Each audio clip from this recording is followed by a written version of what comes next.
There we go. The reading for those online, again, if you'd like to follow along, comes from John's Gospel, chapter 11, verses 32 to 44. If you'd like to follow along in a Bible of your own, if you have one nearby, or you could follow along on the screen, or I invite you to simply listen to the reading.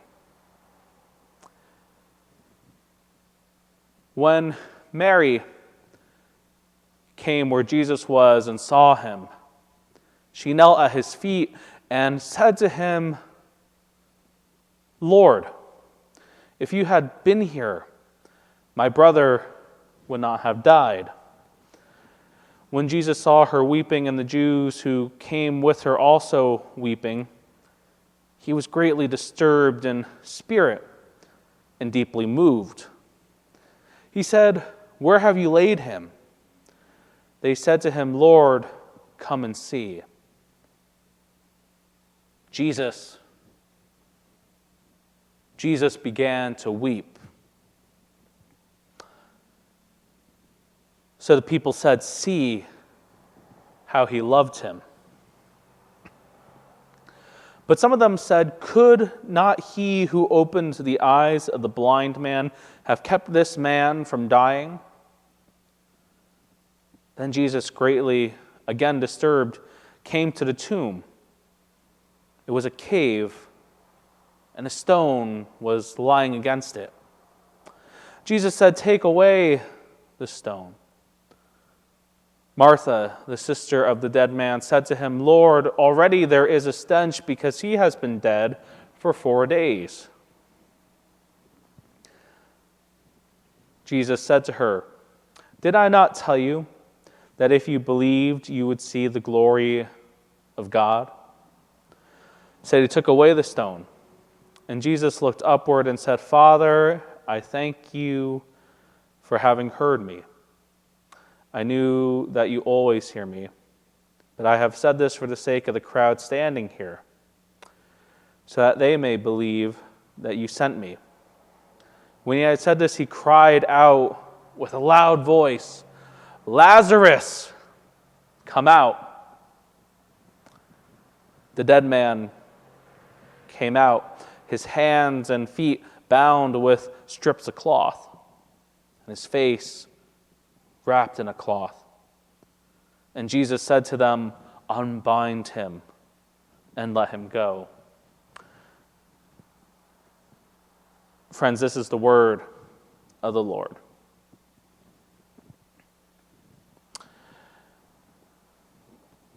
As I think about this passage, it would be fair to say, I believe, that if any one of us, or if some future generation, or I don't know, if we all perish and an extraterrestrial civilization were to uncover our history, they would write a story about humanity, about us, that centers on relationships. Because we are a relational people. We are a people who value, even those of us who claim to be huge introverts, still rely on the connectional threads that hold us together. This story about humanity, about relationships, it's one that we see even in our own sacred texts. Starting all the way back in the book of Genesis, where God created a companion for Adam, created Eve, so that they together would not be alone. And in our reading for today, we see that even Jesus, who in John's gospel is sort of portrayed as this really honed-in prophet who doesn't seem all that often connectional, maybe aloof. We see Jesus even today in our reading as someone who is impacted by relationships. Someone who is mourning the loss of a dear friend. Friends, for us during the season of Lent, this season where we have time to look inward, where we have time to focus on our spiritual lives as much as our physical lives, in this season of upcoming transition, relationships are going to be key. Relationships that are built on the divine story of creation will be essential for the cultivation of ourselves. It will be essential for the cultivation of healthy communities and a healthy church. A story about relationships. As I said just moments before, we have this rare glimpse, this rare moment in a gospel story where we see Jesus weeping and mourning, not because of something that is wrong, something that he sees as being wrong, but because he is mourning the loss of a friend. We see Jesus, of course, throughout many other times in the Gospels, being passionate, flipping tables, driving out livestock from the temple, even praying to God with deep passion and sincerity in the garden. But this is a special moment where we see just how much Jesus embodies the relational aspect of our living God as he mourns his friend. Jesus wept. Jesus wept. It was a sign of his love for a friend who is now entombed.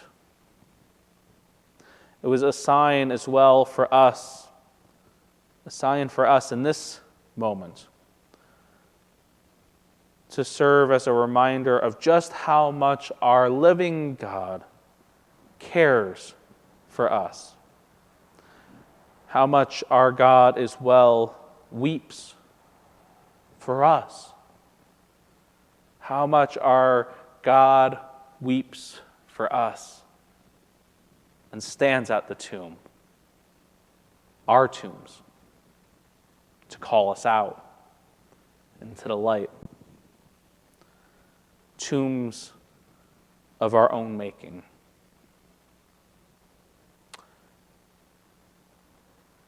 Jesus, as much as he loved his friend and loves us, stands at the mouth of these tombs because Jesus knows just how easy it is for us to get bogged down, to hunker down in a dark, solitary confine of a tomb of our own design. These are tombs that we find ourselves in, like Lazarus, perhaps because we have allowed minor deaths or these other, perhaps, things we think as insignificant to eat away at us. We let words that people say eat away at us. We let judgments eat away at us. We let our sense of self-righteousness eat away at us. Our sense of judgment on others eat away at us. The list goes on. And when we allow these things, all these minor deaths to chip away at our soul, well, pretty soon we find we're in a tomb of our own design, individually crafted to what we have made it to be in our own image. And it's hard to get out. We justify this tomb for ourselves.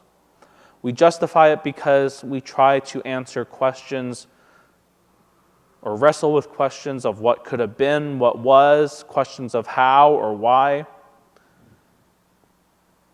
But these questions, these things that we have as well allowed to eat away at our hearts, our souls, do not provide an answer to the present reality of our lives. They do not change our present reality, and instead they keep us tucked away in a dark, solitary place, away from the light of God. And when we think that there is no way out, if we come to the realization that the tomb is not the place where we're supposed to be, and we try to get out but find that it's really difficult, really hard, that is when Jesus stands at the mouth of our tomb and says, "Hey!" Jesus calls out to you by name and says, "Come out into the light. Come out and feel the warmth of the rays of God's light, the warmth of the rays of God's life and love. Let it wash over you. Come out and risk living again for the sake of love. Come enter into a community that is built on sustaining relationships." Jesus stands at the opening of whatever closed-off cave we made for ourselves because he wants to call us out. Jesus wants to pull us out from the hold that death might have on us, that despair might have at us, and give us the jolt we need to truly hear the Spirit of God, to shake us from a spirit of listlessness, of wandering, to one of new imagination, of new beginnings, of new life, of new relationships.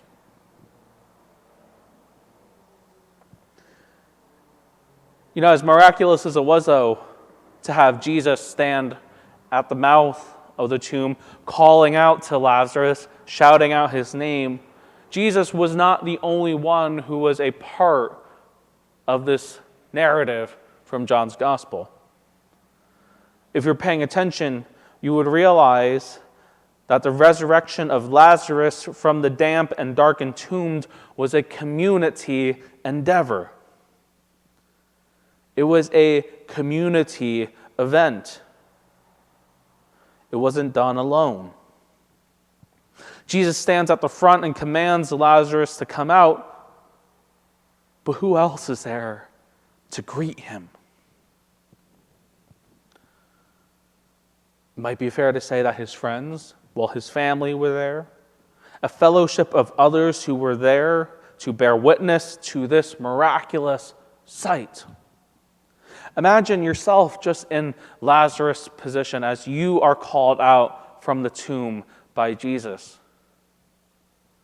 And as you try to walk out or move your way out, I don't know how you really would do that with being wrapped so tightly in cloth, also not being able to see. Just imagine, though, that as you make your way to the entrance and your eyes begin to adjust to the light that is shining through this cloth wrapped around your face, you see a community awaiting you. See a community that swoops in to untie the bandages wrapped around your body, to clean whatever stench or smell has clung to you from the grave. This moment, this story of resurrection, of new life, required people. It required a community, a vision of community, a community that had relationships to one another, founded as well on a belief that there was a greater love out there from God that connected us. Jesus' role was indeed significant, but by no means was it a solitary action. Without the involvement of others, the power of this biblical narrative is lost. As we look at the relational aspects of this passage, there are really two things that I want us to consider, to take to heart. The first is that Jesus, as you might have heard alluded to before, continues to stand at whatever tomb we might find ourselves in. Jesus continues to be present, standing there, calling us out by name, by your name, the name that God knows you by. God stands there at the mouth of the tomb calling us. Whatever we are wrestling with, whether it's fear or doubt or uncertainty, listen closely. Pray deeply. Pay attention to that voice of God who weeps for us and desires to bring us into life anew.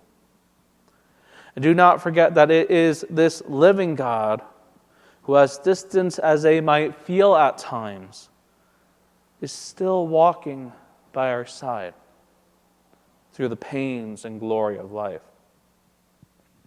The second thing I want us to really consider is this, because I know that in seasons of transition, even in our own lives, let alone a church as well, we must remember that we cannot stop building relationships with people as a community of faith, as a church.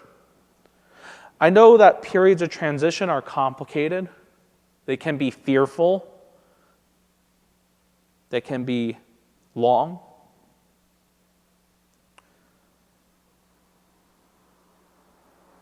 And that in these times, inviting people into a relationship to a body of faith might not seem optimal.